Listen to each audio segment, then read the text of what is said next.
Minnesota has layers of laws and procedures designed to prevent inappropriate relationships between teachers and students. But I spent more than a year investigating allegations about a former high school teacher. And that case raises questions about how well that system works. My recent investigation for NPR News is the first to cover this case. The teacher at the center of it was Brett Benson. So I'm here with the marimba, and you can see these 4 notes with the white tape on it are all out of tune.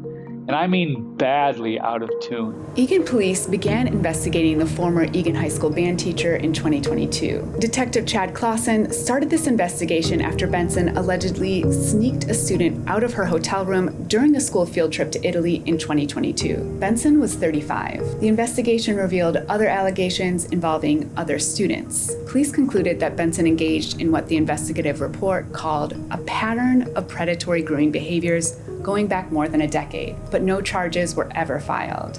Clausen spent nearly 2 years investigating and interviewed nearly 40 people, including teachers, parents, and Benson's former students. He also spoke with Benson, who denied any wrongdoing. Clausen's 100-page investigative report concludes there was a pattern where Benson would allegedly pay extra attention to certain girls in his classes. He would start flirting, compliment their appearances, give them gifts, exchange private messages with them, and find ways to spend time alone with them. I spoke to 2 of Benson's former students for this story. Both women gave NPR News permission to use their names and go on record. Hannah LoPresto met Benson her freshman year at Eagan High School in 2012 when she was 14 and Benson was 25. The police investigative report says Benson started texting and emailing LoPresto and keeping her in classrooms for extended conversations about his private life. After she turned 18, the report says some of his texts became sexual, and he told her that he was going to marry her. On her last day of high school, Benson asked her to meet him in the percussion lesson room, where the investigative report says that LoPresto alleges that Benson put his hands down her shirt and pants. It says LoPresto was shocked. I was clearly not okay, and just crying and shaking and it's like I couldn't communicate. According to the report, LoPresto said she did not tell her family about what she said happened to her until spring 2022. The police referred Benson's alleged behavior with LoPresto to the Dakota County Attorney's Office, but they declined to file charges because she was 18 at the time of the alleged incident in the percussion room. And in 2016, it wasn't illegal for a teacher to have sexual contact with a student unless the student was younger than 18. That law didn't change until 2021. A teacher at Eagan High School told Clausen in his investigation that he'd observed numerous instances of what he thought were Benson's inappropriate actions with students.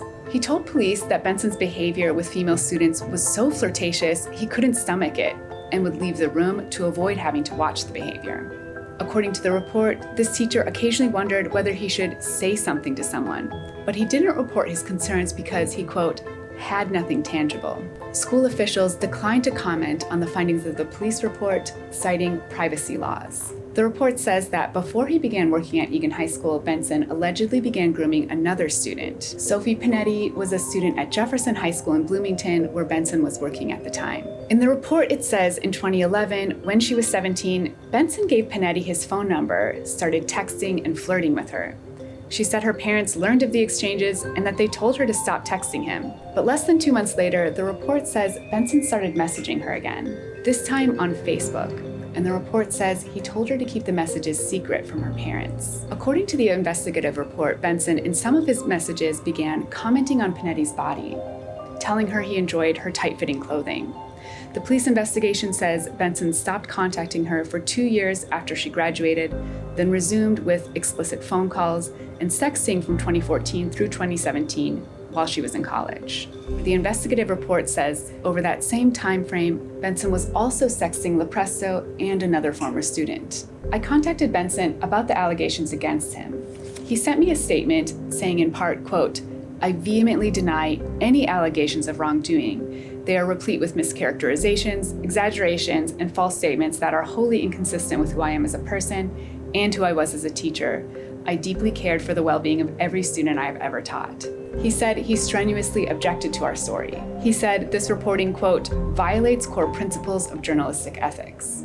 Benson is no longer a teacher. He was placed on paid administrative leave for a year while the investigation was underway.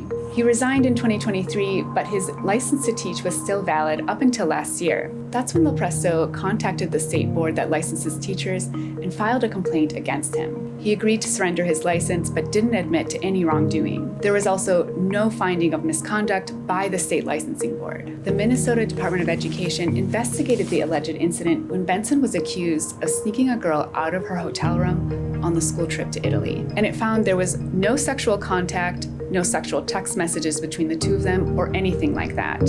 So it found no maltreatment in the case. In the report, it says it was ultimately that girl's roommate who contacted a chaperone about Benson's alleged behavior in Italy. That's a detail in the investigative report that Hannah LoPresto says stands out to her.